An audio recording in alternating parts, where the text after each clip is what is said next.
Hey, it's Kurt the Boat Doctor. Look at that. Anyway, out here in the 2004 24-foot Fishrite Explorer center console. It does have a lot of paint blistering, but that's not a big deal. This boat runs really good. I had to take all the terminals off and clean them. They were corroded. It didn't want to start, but after that it started fine. You just got a regular map. You don't have any built-in US base maps. You need a like Navionic card or Insight card to make that work. It has a compass. You got about a half, you're running about right at that 13 volts. You're running 180, you're just under 40 pounds at an idle. It's about 800 at RPMs at an idle. Then you have, if you got here, you got your heater that turns that heater on and it's nice and warm up there. You got running lights, they work. And you got the blower, that's working. Pump, that's these right here. Then you got to turn the valve. So let me see, pump. No, it's accessory. See how that's working? So that's working. Then you got one up front that works as well. You got 4 seats in here. Yeah, it's nice and warm up in here. And the front latch up there needs to be replaced. Well, right at my arm. Look at that. Boy, that was cold. You can see I had to jump start it. It looks like they put a new spring in here, pole holders. The TR1 I got working. So that works good. It's about 42, 43 mile an hour boat, about 2 seconds to plane. No leaks. It's a 6-liter. But the handle's in 212. So we'll give it a little bit of gas. There's a little sticky spot right there, just going into gear. But the 212 pumps where it's at. And I'll get it straightened up right here. Give it a little bit more throttle.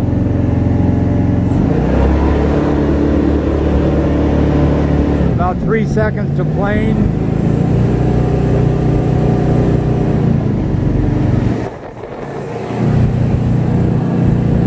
About 32, 34, 3,400.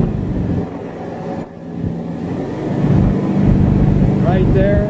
About 3,022 miles an hour planing.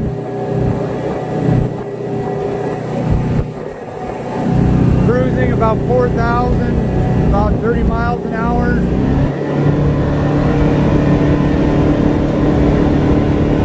38. 42, 4,600, 43. Good. Bring this back.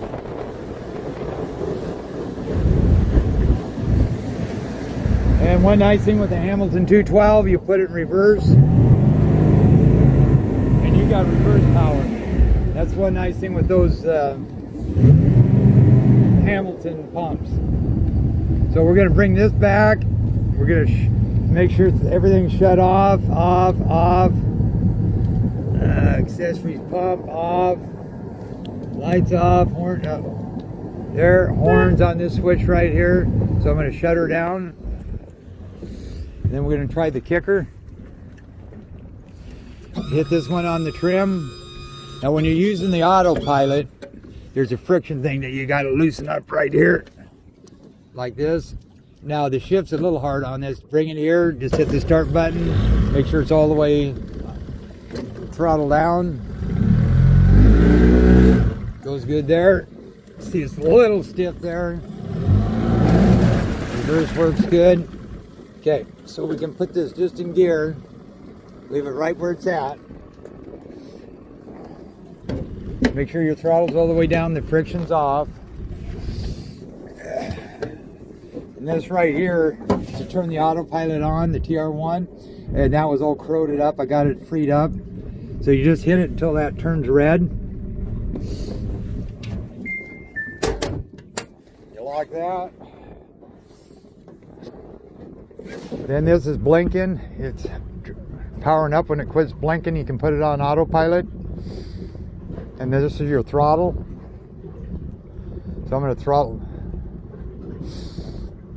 Throttle up a little bit. There.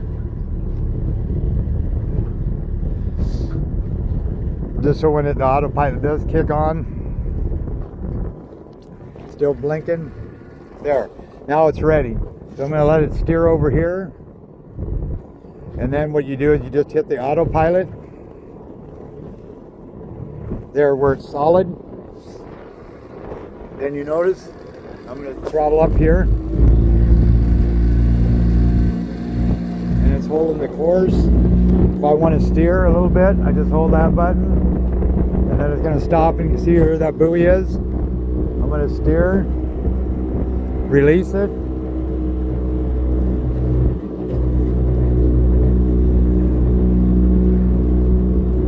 Then hit autopilot.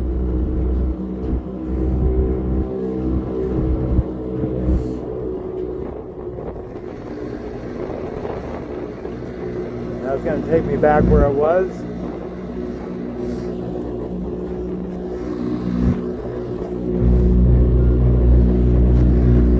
Speed it up.